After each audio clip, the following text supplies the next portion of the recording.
Hello Tribers. So I'm laughing because this is my second attempt at doing this video because I really didn't want to bore you with my waffly video that I did before. That's just current energy levels right now. So this is an energy update of moving from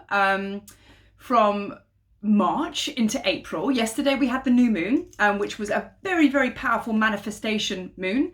Like more than most. I mean, new moons are all about wishes and, brand new beginnings and things like that. But yesterday was very, very powerful. And just to add to it as well, huge solar flares all week. They've been peaking like maximally. And all of this is happening for a reason, because we're getting so close to everything right now. I mean, the good news here, just kick off this video with some love and light.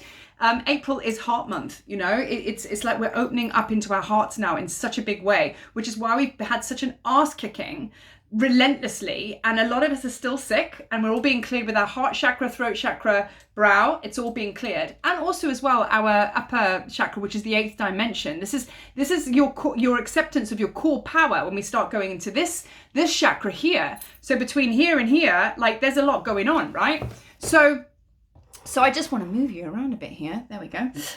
So I want to just dive straight in with it, okay? That huge manifestation energy yesterday, massive solar flares, still a lot of purging in the body, physical ailments and things like that. But there's almost like an urgency and a potency to like, let's get this shit done now. And I'm going to share with you my experience, because sharing with the group, usually we reflect each other. And I have had lower chakra blocks, especially in my sacral and root chakra, all to do with my divine feminine. So whether you're a guy or you're a girl, massive, massive blocks in the divine feminine, which is kind of like the last thing to come online, right? Because it's the deepest thing that's sat within us. Our divine feminine energy is the one. It's the power, okay? Because we're going to talk about single cells now. There's a master cell that sits in the pelvis, which is where you grew from, okay? And I have had so many random conversations. I'm going to acupuncture at the moment just to kind of clear my system before I go to Egypt, because I've got to take on my next level of my mission. So I'm also helping it along, not just purging just cause, helping it along, clear. So acupuncture, winner. If you have an opportunity to, massages are great, but that's just like stirring a big porridge pot. You just move it around. Yeah, you can release a little bit, but you know what? Maybe you do massages and acupuncture. Clears the system like properly, and it opens the window to the chi, which is your life force.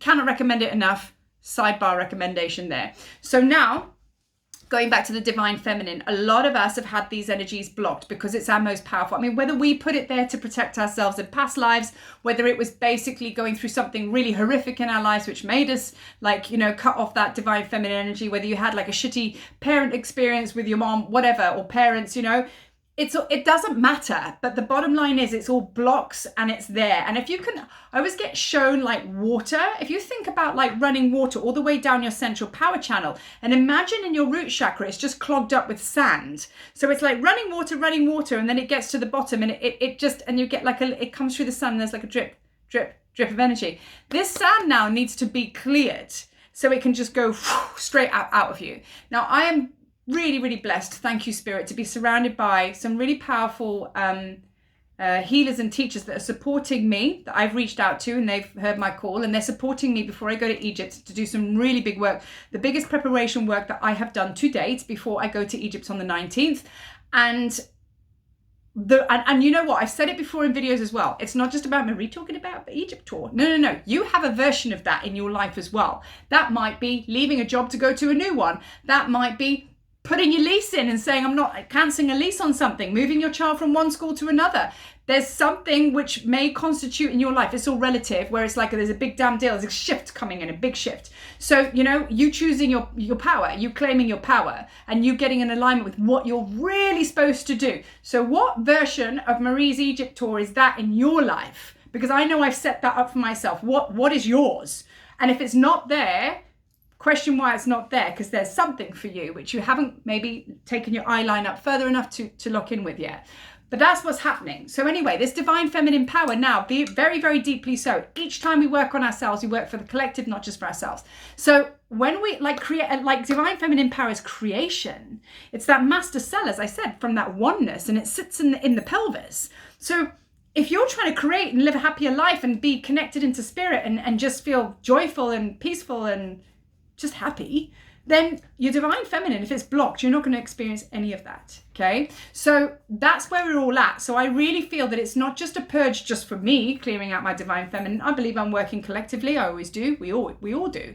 And that's where humanity is. We're about to pop that cherry. Excuse them. Wasn't a very nice term, but you get my gist, right? Because it's all sexual energy as well. Do you know what I mean? But it's like a sexual energy, divine feminine sexual energy isn't about like, you know, Marvin Gaye, let's get it on. Do you know what I mean? It's actually not about that really. It's a top layer, but the sexual energy is the power. The divine feminine sexual energy is all about creation, all about love, all about, you know, that frequency in its most highest, which is about, it's a technology, basically. It's a technology. It's not about just like having explosive sex with your sacred other or any other divine masculine or feminine, whatever. That is a display of that energy. Yes, we talk about Tantra and everything like that, but Tantra brings up the energy so you can work with it, so you can connect with all that there is. You know what I mean? And that comes from divine feminine. Whether you are a man or a woman, it doesn't matter. That divine feminine frequency is within you, and it's power and it's fierce.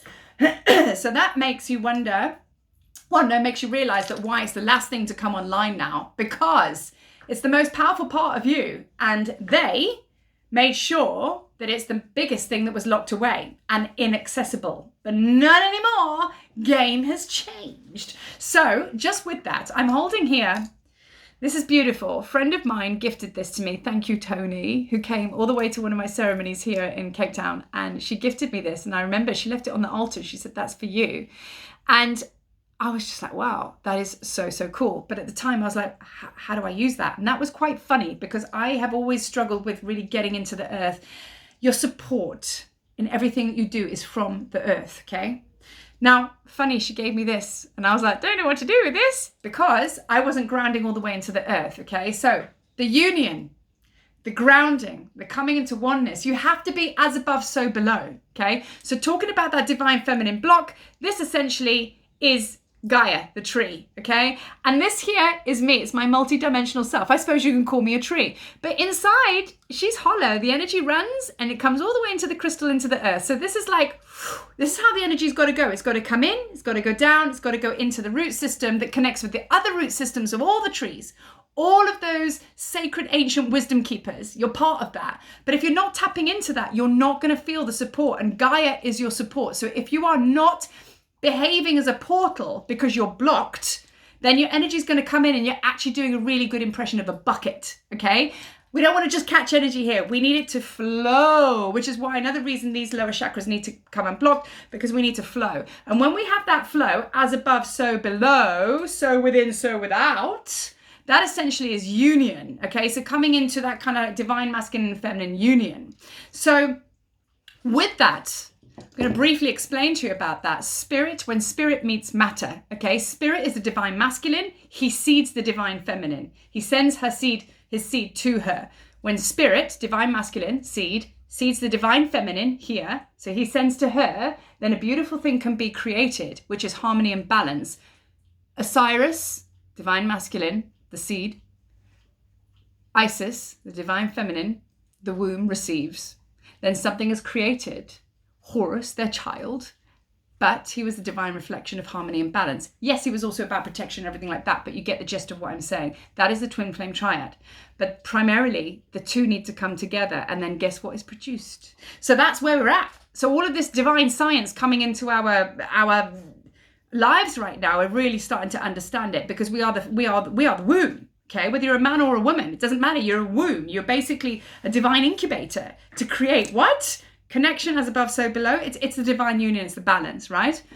So with that really coming up now, I mean, these next few weeks for me have been, is going to be the most powerful. They have been the most powerful, because now what's actually happening, and I'm speaking to many all over that are all experiencing the same thing. Your mission and purpose is showing itself like it's never done before. And if it's not showed itself fully, it is trying to show itself to you, which is a really good indication that we are kind of like nearing the end of this final purge of the old paradigm, coming into the new one, into the golden age landing, right?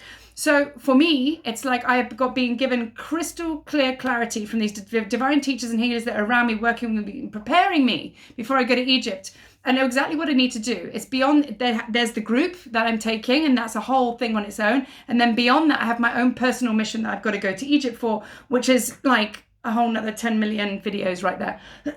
But my point is my purpose has now shown itself, and I've kind of gone, oh, okay, I'll get it now. Do you know what I mean?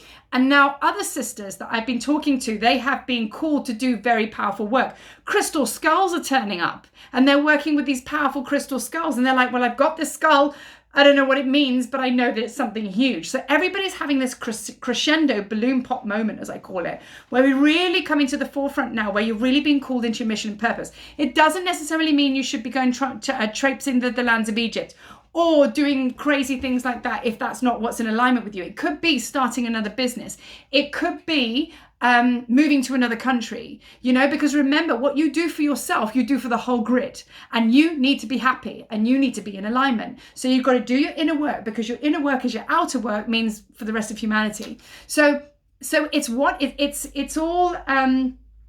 relatable at the end of the day. What is your version of an Egypt tour? I put this Egypt tour here to put some flames up my ass, to get in alignment with my mission, to make me so like, oh my God, I got to do this, and put some urgency to it. So what have you put in the way? What have you brought into light, which is your mission and purpose, or could be indicative of so?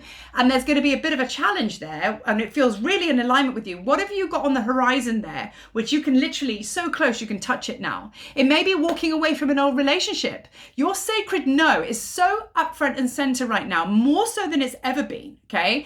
I have been through so much energy in the last 2 weeks, and I'm always going on about your sacred yes. What's your sacred yes?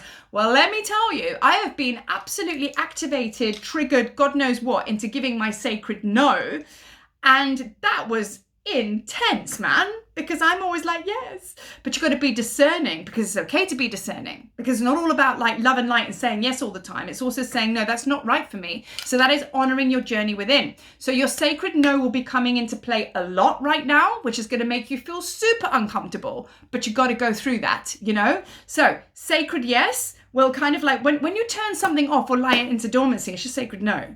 So with one action, there has to be a reaction. So if you're saying no to something, essentially you're saying yes to something else. But if you're saying like, yes all the time, you're not turning anything off. So again, we talk about that balance again. There's got to be enough sacred yes and enough sacred no to bring the neutrality so you can move forward. So yeah, and it's like, sometimes saying no is more powerful than saying yes. That's all I'm going to say there.